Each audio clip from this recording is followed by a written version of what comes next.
Hey everyone, welcome back to another Making Things Happen episode. I hope everyone's having a good week this week so far. So, I have been interviewing a couple of new people. This one you're going to see today in particular is from a DJ producer in obviously the music scene. Obviously with COVID and that kind of thing over the last 18 months, it's been an absolute struggle to, find work in that area. And it's been a real sort of downer over the last 18 months.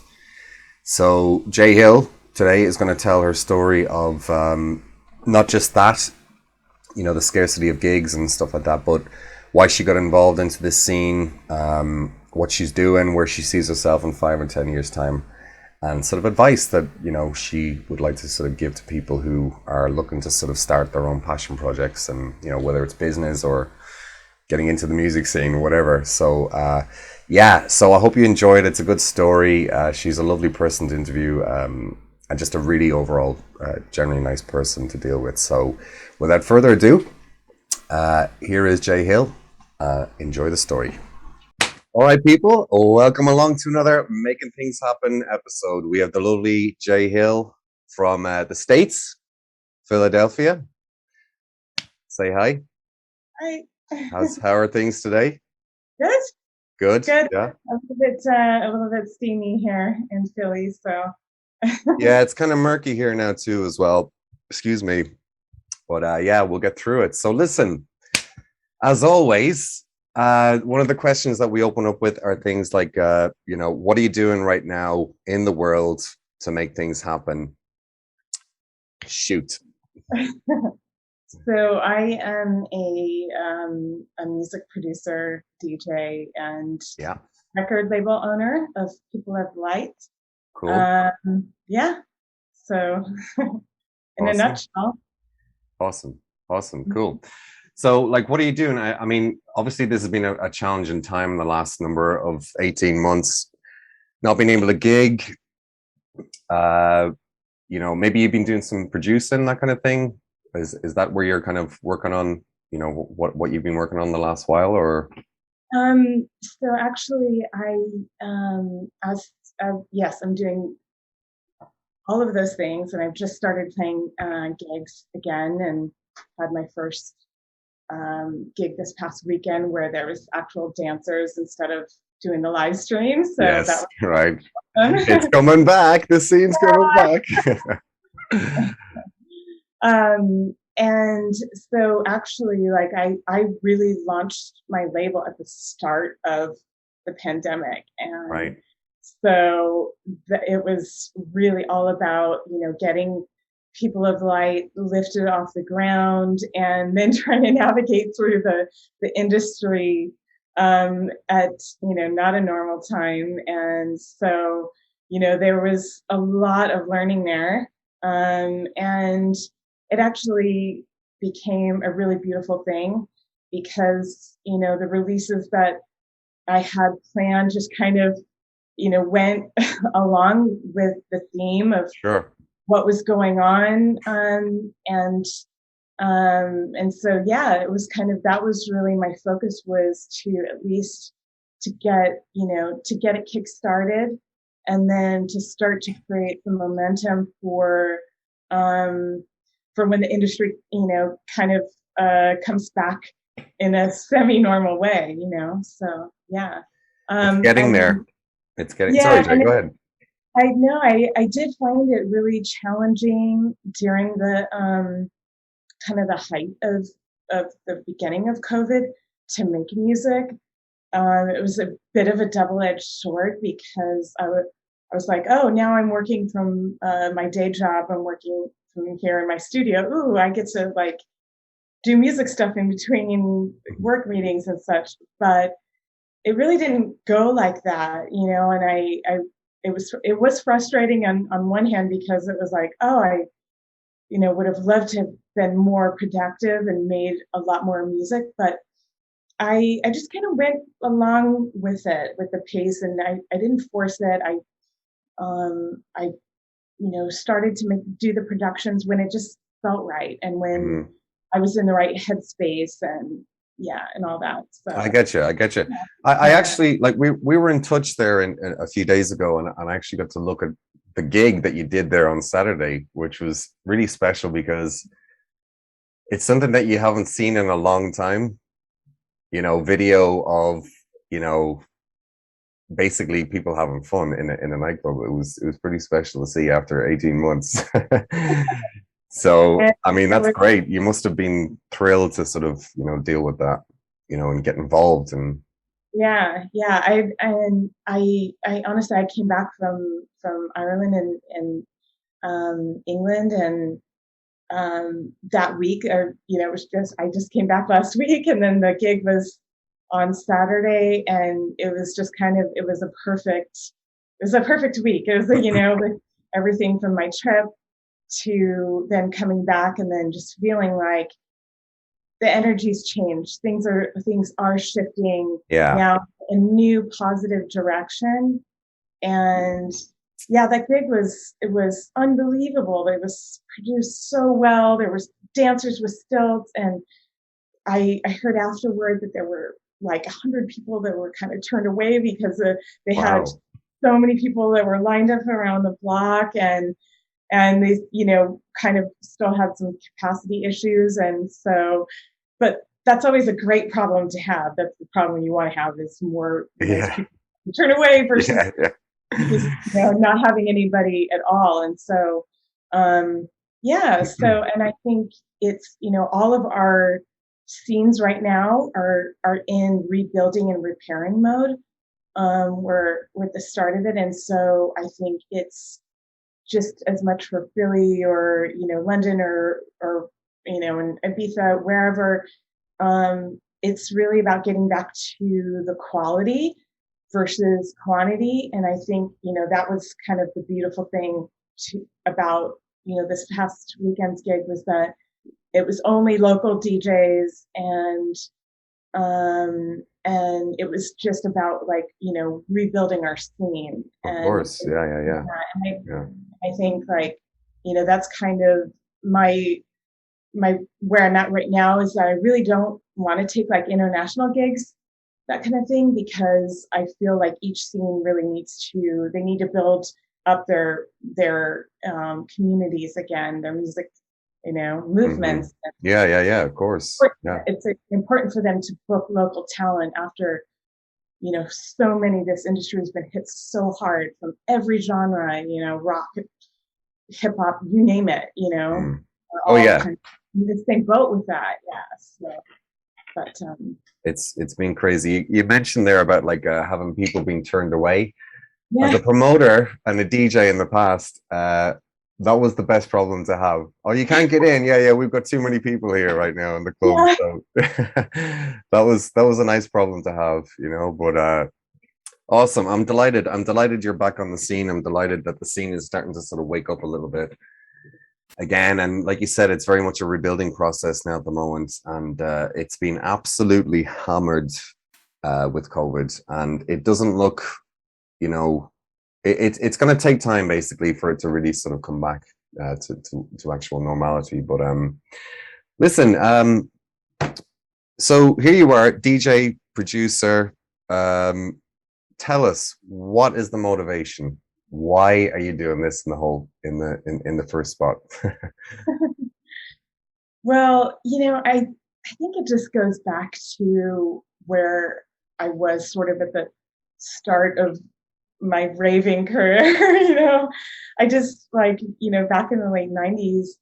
I had some live experiences with music, and those were defining moments for me, because I had been in music prior to that, but I was doing the kind of folky singer songwriter um, stuff, and yet I, I was in San Francisco at the time, and I wasn't really you know moving past a certain point with it, Yeah. and I kind of I got a bit tired of that music, and then I went raving, and I had some experience in it, and I was converted for life.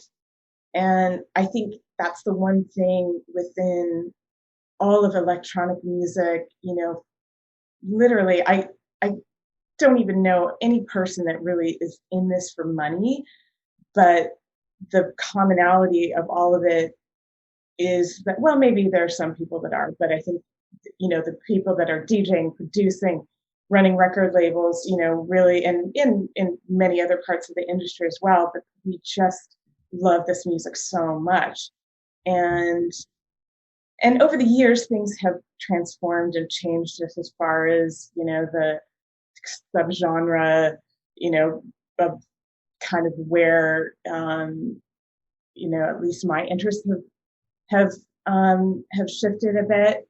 So I think, there was a time maybe I was really into like trance, and then beginning into, a lot of the acid techno stuff. And then I kind of shifted into just a super deep love for house music and deep house. And I kind of then, abandoned a bit of the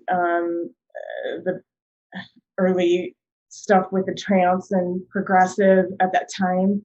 Mm-hmm. And then I kind of went more into the minimal and deep tech, and and now I'm kind of doing it all, but except for the trance. Yeah, Um, yeah.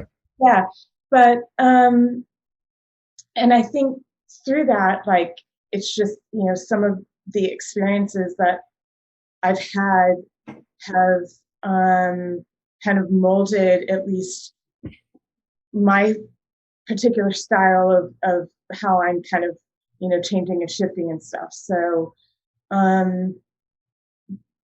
but that being said, like, I can't, I can't imagine, like trying to get into country music or something at this point. It's, I'm so, the passion and the love for this music is so deep that it's part of me. It's the biggest part of my life. Yeah, yeah, yeah. Sure. I mean, how long did you get into this scene? Just curious. So I had a boyfriend in Los Angeles that was a very, very, very advanced ambient music producer. He had his studio, had had a vintage Moog. He had an 808. He had like a real 808. He had all kinds of stuff, and he was Mm-hmm. a gearhead as well. But he was really, really into the music, and he and I, went to some of these, big rave parties together and stuff. And he actually had pushed me. I was doing copywriting at the time, Right. No and way. yeah, and he Huh. pushed me to start a company, which I just shut down this year, called the Writing Studio, and I was writing bios um, and press kits for electronic music producers and DJs, and I just hit up a couple that I really liked their music, Kenny Larkin, Shonky, um, and I'm trying to think of who else. But anyway, it kind of started there. Mm-hmm. And I said, hey, I'll just, write your bios for free. And they liked them, and they gave them to their booking agents. And then from there, their booking agents started contacting me, asking me to write, more bios and stuff for their Or other. other, yeah, And then I developed relationships with booking agents. right. And then at one point I went, I actually split up with that guy, and was like, I think I need to like pursue this path on my own. I need to learn to DJ. I need to learn what all these artists are talking about to really understand them.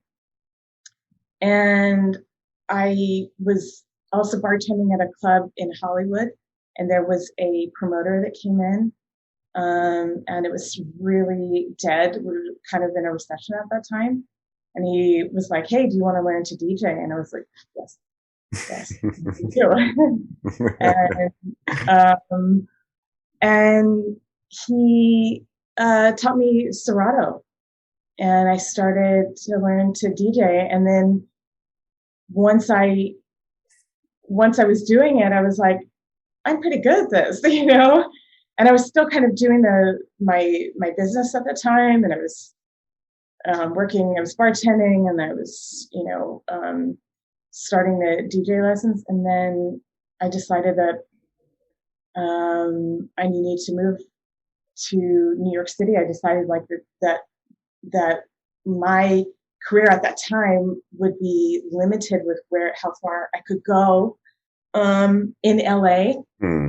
Um, and my family had moved to New York, so it just kind of made sense. And then I had also I had it in my mind, okay, I'm going to, move to New York for a bit, and then I'm going to move to Europe as kind of like the next, stepping Yeah, the stone. next step. But, Yeah, yeah, yeah.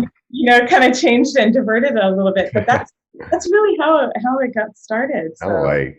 yeah. And again, the whole reason though is just that passion for like electronic music, because I mean, I can totally relate to that, because there's a certain, when you hear that sound and you just hear it in a really loud sound system, and you see people around you that are got these smiley faces and just enjoying themselves, like it's a real experience, 100%. And then you just get into the music, and it's just you just get lost into it pretty much, and I can totally Yeah. understand why the motivation was there, because it's very similar to me back in the day. I got out of the scene many years ago, for whatever reason, but yeah, I can totally relate to what you're saying, 100%. Well, look, I mean, that's cool. We understand what you're doing, the motivation behind this. Starting anything, and in the music industry, it is not easy to make it, get a career out of it. And I want you to sort of tell us what are the sort of the downfalls that you've had when you've been pursuing this kind of like career. I mean, it looks very sexy and everything else on the front end, but there's a lot of shit that happens that people don't necessarily see or realize. So why don't you tell us all maybe some of one or two of the problems that you've had in the past, challenges. Well, I think, there's been definitely many challenges with DJing and navigating um, through the, building a name as just a DJ itself. Sure. Yeah, yeah, And yeah. and at the time that I came in, there were not very many women at all, and it was like, okay, you've got to step up your game. You cannot just be a great DJ anymore. You've got to produce music. Mm-hmm. And so I'm really glad that I clocked onto that, and I decided that I would pursue that path. I decided to go back to school. I got an audio engineering degree. And I thought, okay, at least I'll give this a shot. If I'm not great at the producing end of it, then I'll just go back to just being a DJ or whatever.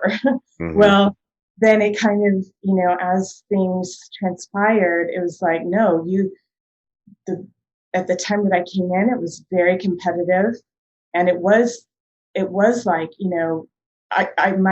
my career as a DJ only would have just died really with that if I didn't continue and evolve and go into the production side, and then even now go into owning a label, and what came along with the production side, I actually have I kind of feel that it was almost a bit it was a lot of fate, as that I just ended up my first couple tracks and my first couple signings ended up being big ones, and they caught the attention of my manager.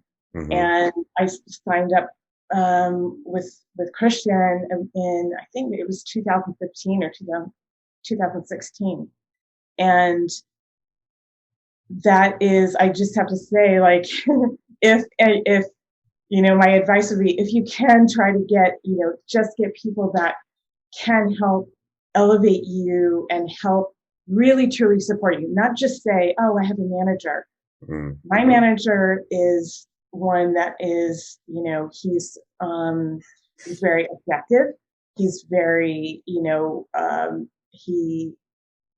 doesn't, he's not just a name sitting there. He does a lot for me. He's very involved, on the production side, and when and helping me to up my game and letting me know, like, hey, this track is great. He doesn't sugarcoat things at all. But also, I think you need to find people in this industry who truly, truly believe in you and want to help you. And it is hard. It is so hard. Even then, with the manager and stuff, it's still hard.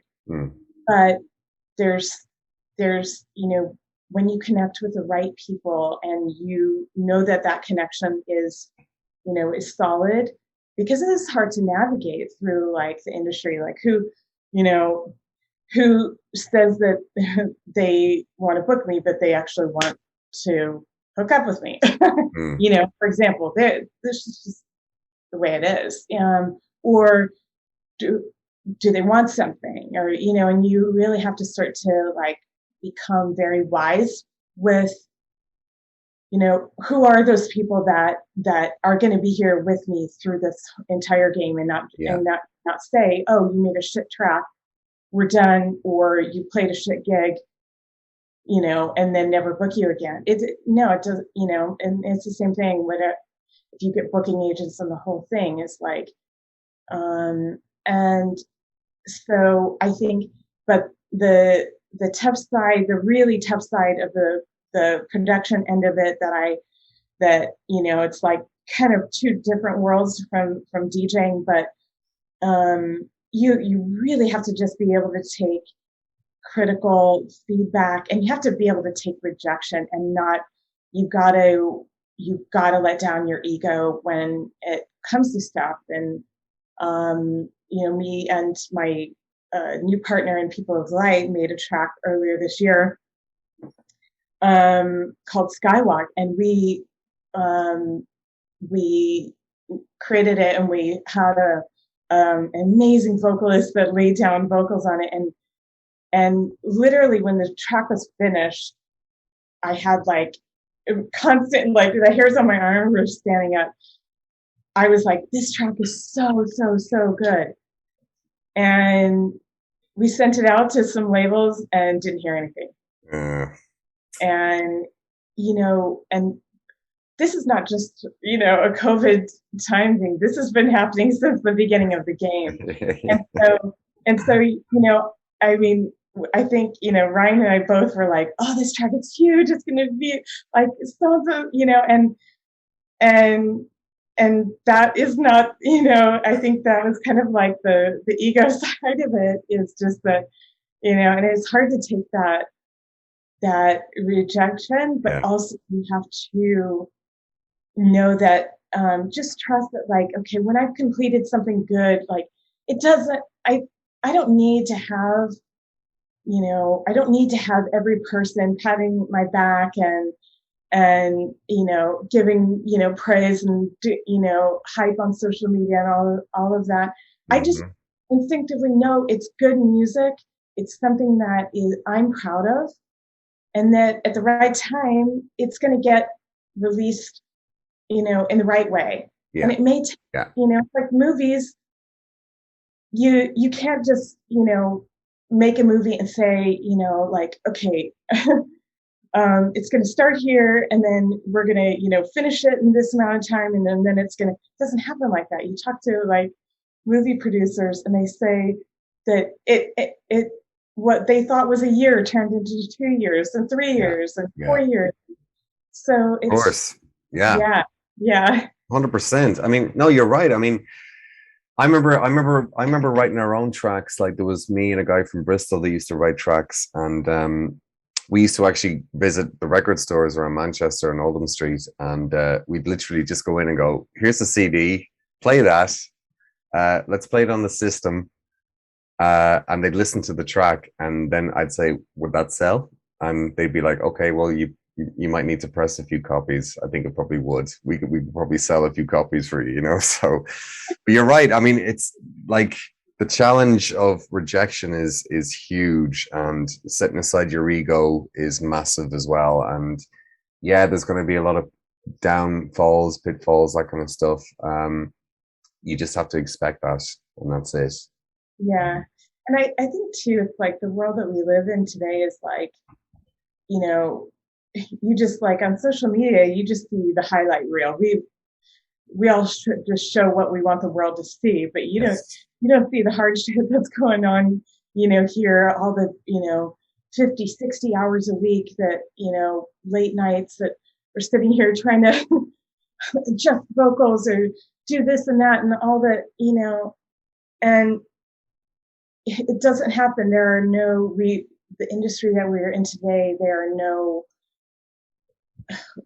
very few, at least in electronic music, one hit wonders where it's Mm. like, whether it's maybe like in the early 2000s or yeah, that was the case, but it's not like that. Even if you think that you've completed the best track that's going to hit number one on all the beatport charts, it could not, and you just have to be like, I've made music that that I love and that makes people go wild out on the dance floor and that kind of thing. And that's the best. That's the reward Yes. Yeah. is being able to see people's faces or closing their eyes, dancing, just losing themselves, getting lost in that's the feedback that you need. That is is most critical. And I think that kind of also segues into a little bit of like why I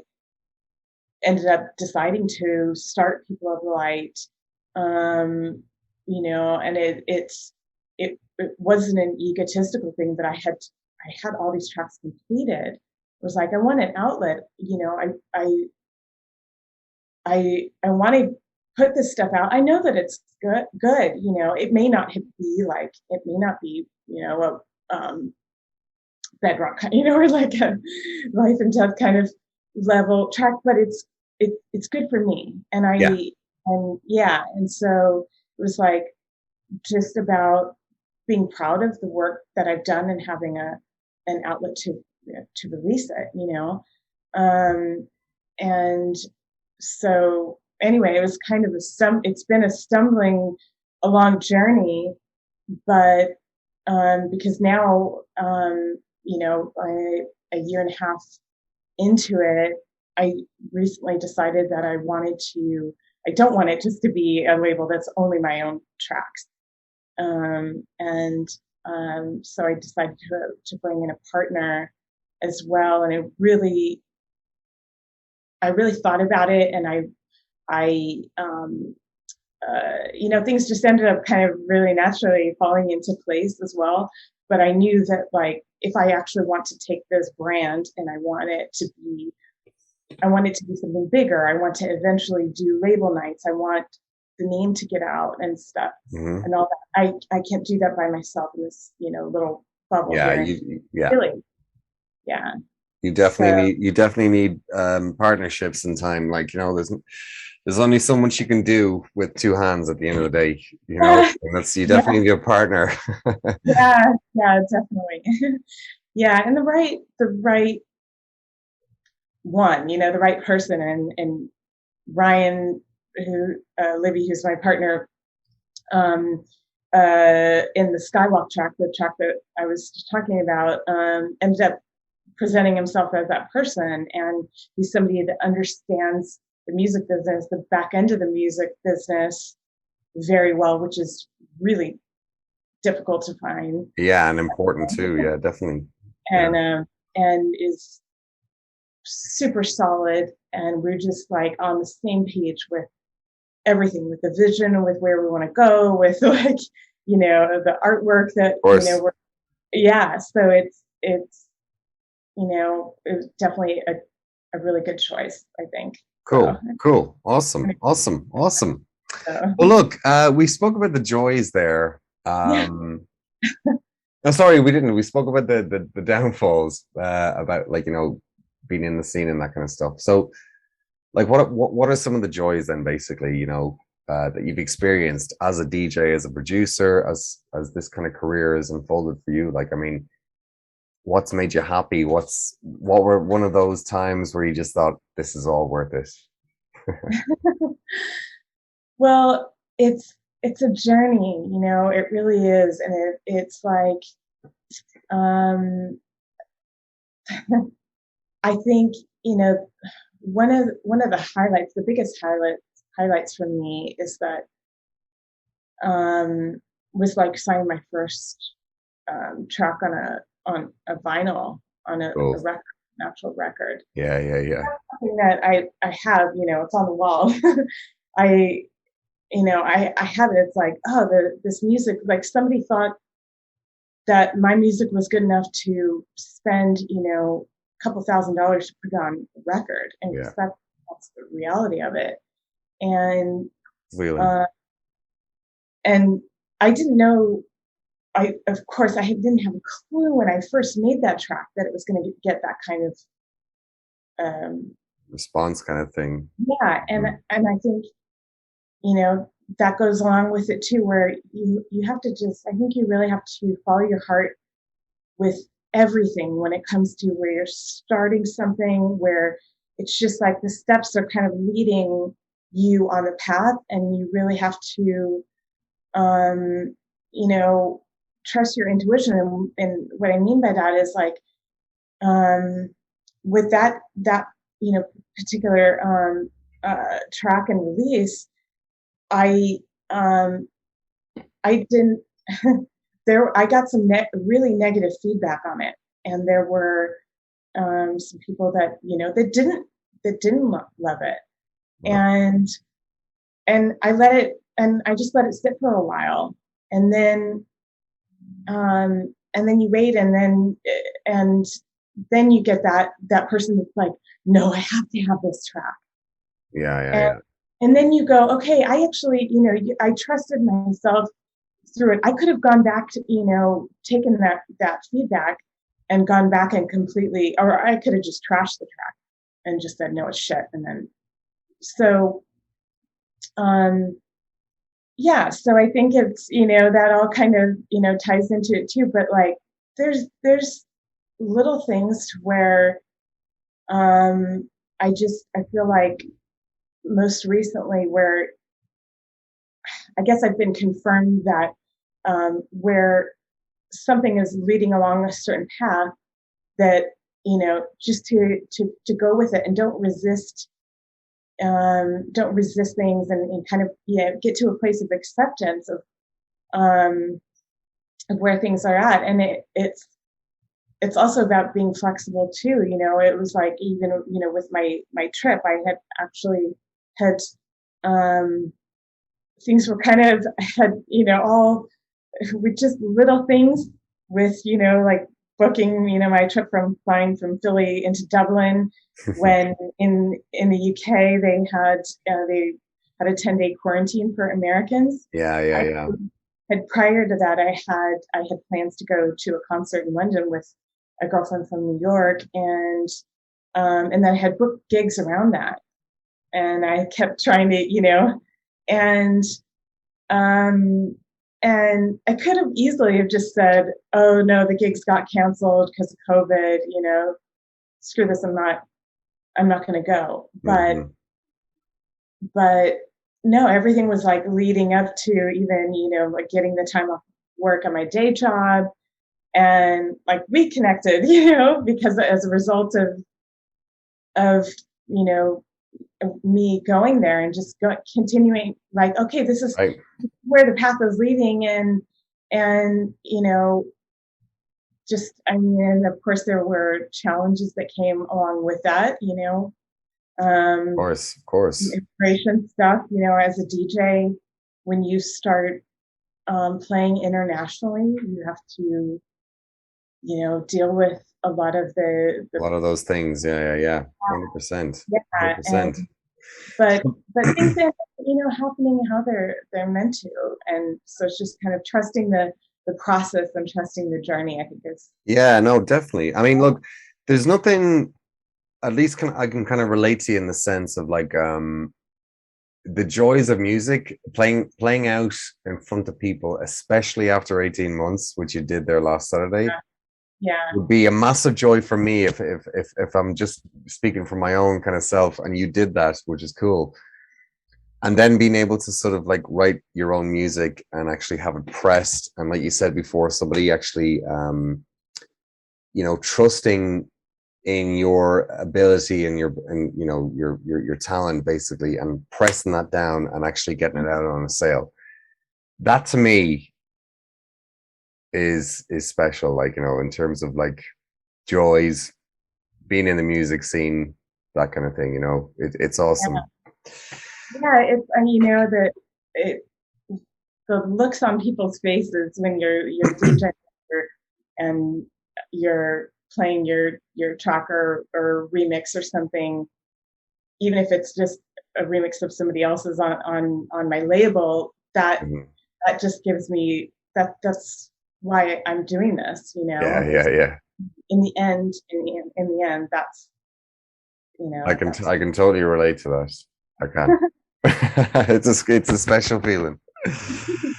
So now on look, the flip side, it can be very disheartening if you're playing to the tables and chairs. yeah, that happens too, but So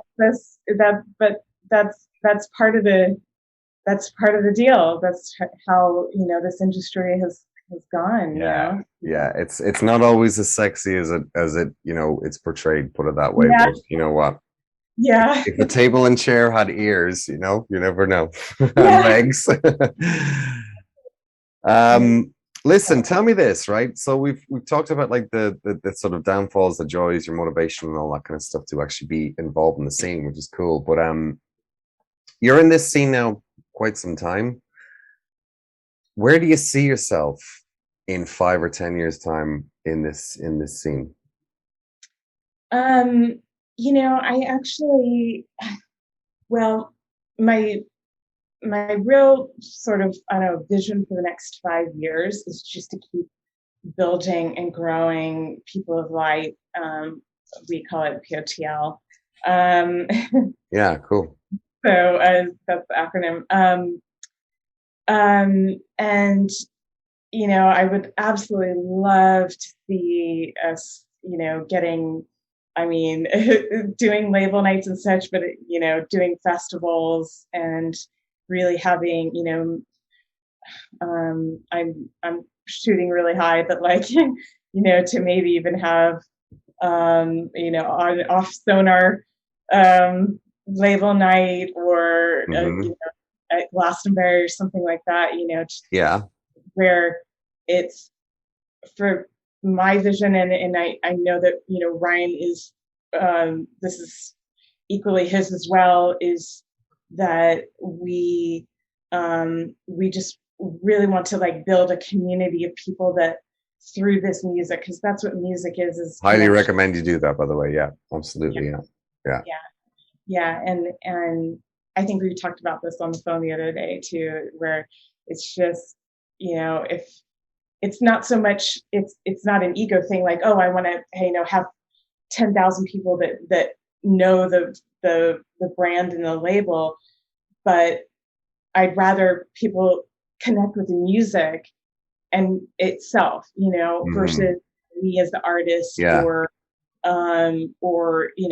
as like an ego thing. It's just that we the music is so top quality that it attracts people. And I've already seen, like little things of this, in small ways, but it's starting to Hmm. take effect, and people are, and it's very, it is strategic in a way that like Ryan and I, how we have, the releases planned, the people, that the remixers that we have, the opportunities that we're Yeah. looking at, you know, um, I will not get into it too much, but definitely we have some. really exciting things coming forward that are happening in the Keep it quiet, keep it quiet. so but yeah, so no, the goal would just be to keep I mean, I hate to, I won't actually put any numbers on the success of it, but just to have, these, have a community of people that, with artists and with DJs and just people that love the music, that we've Mm, created sort of a, yes, a small like movement of our own, in a way. of course. Yeah, yeah, yeah. No, that sounds awesome. And by the way, what we will do in this video, we will give a link to the actual record label and any other sort of links that we need to do in order to sort of promote you. When I actually post this stuff up, I'll link to your, I mean, whatever you need, basically your name and your label, the whole lot. So it's all good. Cool. Well, Great. listen, we've come to the last question. Yeah.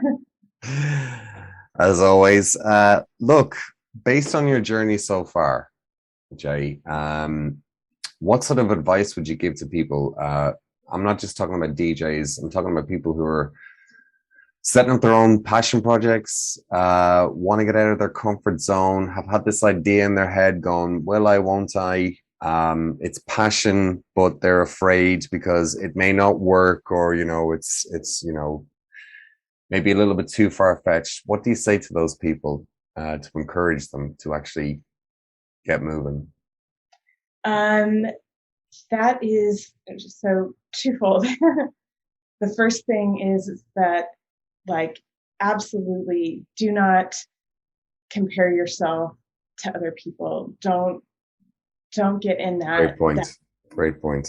Yeah. and don't, use, look at, definitely look at, I don't know, labels or producers or teachers or whoever, that you'd like to, um, that you respect and that you appreciate, but don't, use that as a positive thing, but don't get into the comparison game, and Yeah. don't, whatever you do, don't let the side of the industry that is, all about, spending money for hype, chasing numbers. Like, I want to have a top selling Beatport track. That there's no formula at all to get there Yeah. these days. Yeah. There just isn't. Hmm. You've got to just stick with the journey and keep doing what it is that you love, and let your own voice, your own style, your own uniqueness come into the light. And do not sit there and doom scroll on social media and go, how come so and so's getting a gig? How come so and so's getting a booking agent? Or so and so's label, hit, this chart and my track hasn't, and this. Don't even get in that game, Hmm. because, like, there's artist side of it, and then there's the business of making and selling music. And you just can't get caught up in that end of it, because I think, this is an art form at the end of the day, and this isn't a sport, this isn't a game. So if you treat it like, um now, I mean, that's not to say that it's not good to have goals, because it is. Hmm. But it's just my experience is that, you know, I call it, like, my mantra of this industry is curb your enthusiasm. Yeah. Yeah. You Yeah. Yeah.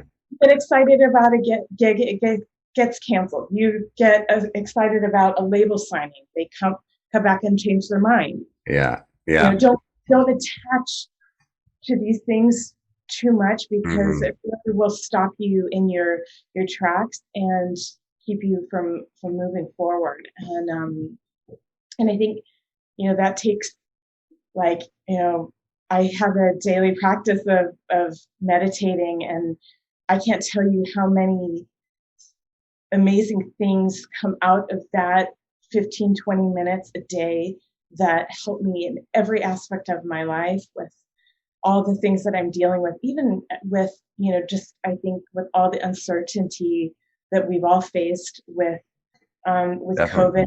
and that we still, none of us have like this exact, a time stamp when we know that we're going to be completely out of this, but that's okay because we have all learned and so much from this, and at the end of the day, this has just been like this has actually been a good thing for the music industry. It's been a good reset, and hopefully we can kind of get back to that more authentic place. Hmm. And there will always be challenges. There will always be because people love this music so much, and these experiences, where we have to let go and lose ourselves for a night or whatever. We all need that. We all connect with that, and so there will be a lot of people, bedroom DJs or whatever, that have a love and passion and have dreams for that. Of So course. yeah, so it's Yeah. don't get in the oh, I can't make it because there's too many other DJs, there's too Mm. many other producers, there's too many other record labels. That's placing limitations on yourself, Yeah. and where who knows what your place in this music world is going to be. You could be, Exactly. No, no, and no. yeah, Absolutely. yeah, I totally agree with you on that. And I think you made a great point about comparing yourself to others that are actually a lot more advanced because they've put in the sweat equity already. And, maybe if you're just starting out in whatever you're doing in life, if you start comparing yourself to this guy that's kind of streets ahead of you, you're going to start feeling crap already. You need to just know that you're on a beginner level. It's going to take you at minimum 2 years. I always say, like, to people, you need 2 years minimum of dedicated hard work and sweat equity in whatever you're doing to just sort of just to sort of garner results. Because life gets in the way and there's all these other things that happen. But give yourself 2 years and, see how you're measured at that point. But, yeah. you know, Well, I think the one thing this industry, I have come back almost to the beginning. It is very humbling because it'll bring you back to the beginning to rookie mode over and over and over again, like and this happens on so many different levels, even to a lot of the huge DJs. They'll find themselves, they're playing earlier, and they're not they're not the headliner. They think that they're the headliner, and then they find out that they're not, or whatever. yeah, And yeah, yeah. this industry is kind of we're starting back up again. So it's like, don't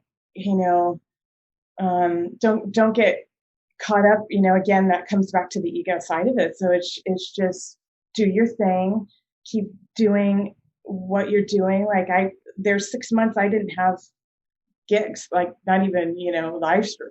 Mm, But I didn't I didn't sit here and go, oh, how come nobody's booking me to this, that, the other?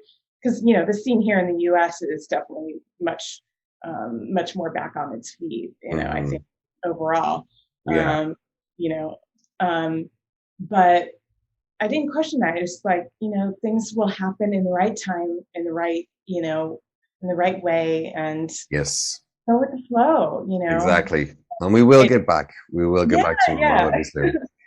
Yeah, it just is like it means I need to manifest something else. I need to work on, my productions, my remixes, my record label, the next release, this, that, and the Yeah, other. exactly. That time Exactly. that I'd be, I totally agree with you. I totally agree with you. Well, look, that concludes the interview. Jay, it's been an absolute pleasure. You're the first female on this project that I'm doing right now. I don't know what the hell we're trying to do here, but we're just trying to interview people that are making things happen. And thankfully, you got involved today. Like I said, you're the first female on this scenario, and it's great to have you involved. I just wish you the best going forward, and things will open up in time with the music scene, and you'll be back on the case. Like I know a lot of other people in Ireland here or in the UK as well. Um, I wish the scene well. It's been hammered by restrictions, but I've got faith that it's going to come back uh, very, very strong. Yeah, yeah. So And even more so because I think it's like we all now know what it is to lose something that like yeah, that we love. exactly. And so I think we're going to come back with a greater appreciation and, for even connecting with other people and in the same room under the name of music. And so, That's right. That's right. yeah. That's right. 100%. Well, look, thank you Well, as thank always. I you. appreciate it. I hope people are going to get value out of this, especially people that are in the scene. But I think people even outside it will take something out of the discussion today. So I hope people get value out of it. That's the whole point. It's to inspire people and kind of, get people out of their comfort zone at the end of the day, and to start off their own projects and stuff. And you're a great example of that today. So thanks, Jay. I appreciate it. We're going to leave some links to your properties, your web properties, your music, and all that kind of good stuff. So we'll do that in the actual post that we do today. And by all means, share it around. Will do. We'll say goodbye. Say goodbye, and Take care. hopefully we can have a Guinness next time I'm in the We island. certainly will. We certainly will. Thank you. All right, Jay. Thanks a lot. Appreciate it. All right. Have a great day. Take care. Bye-bye.